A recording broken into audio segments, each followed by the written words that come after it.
Kwa majina naitwa Lelo Rashid John, ni mwanafunzi wa Chuo Kikuu cha Dar es Salaam mwaka wa 3. Nasoma Art and Design. Kulingana na mada inayosema teknolojia ya kidigitali imeharibu au inaharibu uwezo wa mwanadamu kufikiria, kwa asilimia chache sana naweza nikakubali, lakini kwa asilimia naweza nikakataa. Kwa asilimia kubwa nakataa, lakini kwa asilimia chache sana naweza nikakubali. Kwa sababu inabidi tuanze kufikiria kwamba kwanza mwanadamu huwa anafikiria nini mpaka teknolojia ije kuharibu kile anachokifikiri. Kwa hali ya kawaida mwanadamu baada ya kufikiri ndio anaenda kutake action. Sasa ukiangalia hii teknolojia ambayo imekuja, matumizi yake ni kulingana na kile mwanadamu anachokifikiria. Kwa hiyo siwezi nikaenda direct kusema kwamba teknolojia inaathiri uwezo wa mwanadamu kufikiria, kwa sababu kabla mwanadamu kwenda kufanya ameshafikiria binafsi kwamba sasa hivi naenda kutumia teknolojia, sasa hivi naenda kutafuta kitu fulani kwenye teknolojia na kadhalika. Ninachoweza kuconfirm na kukubaliana nacho ni kwamba teknolojia imekuja kurahisisha kazi kwa kiasi kikubwa sana. Mimi nasoma art and design, ni graphic designer, photographer, videographer, nafanya textile na vitu vingine vyote vya designing. Ukija kuangalia kwenye field ambayo nipo, ubunifu wangu hauathiriwi na teknolojia kwa kiasi hicho ambacho watu wanafikiria. Ila kuna namna ambavyo inaweza nikasaidiwa kurahisisha mambo ndani ya ubunifu wangu ambao ninao. Kwa hiyo cha kwanza kabisa kabla ya kufanya chochote au kwenda kwenye teknolojia, nafikiria kwamba nafanya nini kwanza. Kwa hiyo ninapofikiria kwamba naenda kufanya nini, ndio napokuja kwenye teknolojia na kuanza kuimplement kile ninachokifikiri. Kwa binafsi yangu, teknolojia haiwezi kuharibu kabisa uwezo wangu wa kufikiri, kwa sababu naelewa nini nataka, naelewa nini nafanya. Baada ya kukijua ndio naiendea teknolojia na kuona kwamba inanisaidia nini sasa kuachieve kile ambacho nimekusudia kuachieve. Lakini unapokuja sasa kwenye masuala ya upande mwingine wa pili, matumizi yanapokuja kuwa watu wanapokuja kutumia teknolojia kwenye wakiwa na uelewa hafifu, ndio naweza nikasema wanaweza kawa wanaathirika pia kwenye namna kufikiri, kwa sababu linapokuja taski darasani, wanafunzi wa vyuo wengi sasa hivi wanatumia ChatGPT. Inapokuja taski darasani au jambo lolote ambalo linakuhitaji ulitafutie solution, lazima kwa teknolojia sasa hivi au kwa vijana sasa hivi tutakimbilia kwanza kwenye mtandao. Kwa hiyo hatupati ile nafasi ya sisi kwanza kufikiria kwanza naenda kusolve vipi hili jambo, tunakimbilia kule. Hiyo mambo kupewa task na nini naishia darasani.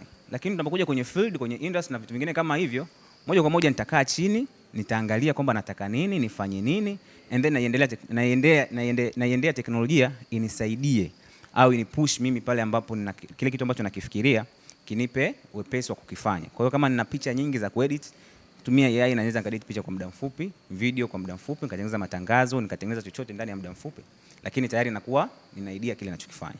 Kwa hiyo kwa kumaliza tu naweza nikasema teknolojia ina uwezo wa kuharibu uwezo wa mwanadamu kufikiri, ila pia kwa kiasi kikubwa tunapoitumia vizuri haitaharibu, ila itatusaidia sisi kufanya kile tunachokifikiria kwa umakini na kwa umaridadi na kwa ubora wa hali ya juu na kwa wepesi kulingana na kipindi cha nyuma ambacho teknolojia ilikuwa haipo.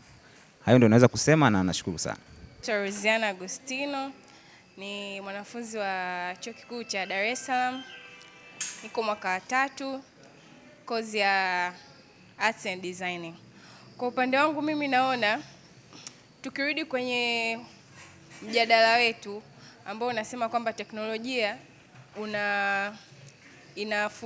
inafanya mtu ashindwe, inaathiri uwezo wa mtu kufikiria. Mimi nakubaliana na hiyo mada. Kwa sababu gani? Kimfano, mimi ni mwanafunzi nasoma mambo ya Arts and Designing, mambo ya creativity, ambayo creativity inahitaji mtu awe mbunifu ambaye ana uwezo wa kufikiria, yani kutumia akili yake kufikiria ili kutengeneza kitu kipya tofauti na vilivyotengenezwa. Pale anapoenda kutumia teknolojia, labda anaingia kwenye mtandao, anaenda labda ana search kitu, labda ameambiwa create labda ubunifu wa vazi fulani ambao atavaa labda tuseme rais kwenye muktadha fulani. Instead of yeye kutumia akili yake, anavyoenda kutumia teknolojia kwenye simu, anakuwa anaangalia watu wengine walivyotengeneza. hapo inamwathiri yeye kwa sababu anashindwa kutumia uwezo wake yeye kuona, yani aongeze ubunifu gani ambao itakuwa tofauti na designing nyingine zilizopita. Kwa hiyo inamfanya yeye ni msanii, yani tuseme ni mbunifu, lakini uwezo wake wa kufikiria unakuwa ni mdogo, ambao kwa hali ya kawaida inakuwa imeathiri. Kwa majina naitwa Fredrick Allen Mongi, mwanafunzi wa Chuo Kikuu cha Dar es Salaam, idara ya sanaa bunifu, nasoma kozi ya Art and Design. Mimi nitaenda kuunga hoja mkono moja kwa moja. Teknolojia inaleta athari katika uwezo wa mtu kufikiri kwa namna gani? Inafanya mtu anakuwa afikiri nini akifanye, kwa sababu kuna vitu ambavyo vimekuja kutokana na teknolojia ambavyo vinarahisisha na kupoteza uwezo wa mtu kufikiri. Kwa mfano ukiangalia ChatGPT, mtu anapewa swali darasani akafanya na mwalimu kwa kutumia uwezo wake binafsi, lakini haendi kufanya, anaenda kutumia AI ambazo zinamsaidia kufanya kazi. Pia athari nyingine, ukiachana na athari ya kufikiri, pia hii teknolojia imesababisha watu kukosa kazi. Kwa mfano ukiangalia sasa hivi kuna teknolojia ambazo zinasababisha walimu wanakosa kazi. Unakuta hizi ujio projectors, wanafunzi wanafundishwa, mwalimu hayupo darasani, lakini wanafunzi bado wanapata elimu. Kwa hiyo unafanya walimu ambao wamesomea na wamebobea katika kazi hiyo wanakosa nafasi. Nashukuru. Kwa majina naitwa Elizabeth Julius, ni mwanafunzi wa UDSM mwaka wa 3. Mimi nakataa kwamba teknolojia inaathiri uwezo wa kufikiri wa binadamu. Moja, teknolojia inarahisisha kazi. For instance, siku hizi kuna some technologies like robots ambazo wanaoperate kwenye companies, kwenye processing, ambayo imefanya kazi zinafanyika kwa muda mfupi kulingana na before zilivyokuwa zinafanyika kutumia human labor au human resource. Kingine, teknolojia haiathiri uwezo wa kufikiri wa binadamu, kwa sababu teknolojia it depends na how unavyoitumia ndivyo itakavyokuathiri. Teknolojia imemsaidia mwanafunzi ambaye for instance ni mwanafunzi ni mgonjwa, yupo hospitali, anaweza kuendelea na madarasa, akaona madarasani panaendelea nini, akaendelea kusoma akiwa yupo hospitali, endelea na hatokosa chochote ambacho kinaendelea, au hatopitwa na chochote ambacho kinaendelea darasani. Kingine, teknolojia imerahisisha mawasiliano baina ya watu kutoka sehemu moja kwenda sehemu nyingine. For instance, sasa hivi you can use WhatsApp, kwenye WhatsApp kuongea, kuchat, kuongea na watu kutoka nchi tofauti na zamani. You can't send barua kutoka Tanzania ukapeleka barua USA labda, au ukachukua barua ukapeleka Russia, lakini sasa hivi you can use Snapchat, you can use TikTok, Instagram, WhatsApp kuchat, kuongea na watu kutoka sehemu mbalimbali. Hayo ndio yangu. Lakini kusema eti kwamba inatuharibu ni hapana.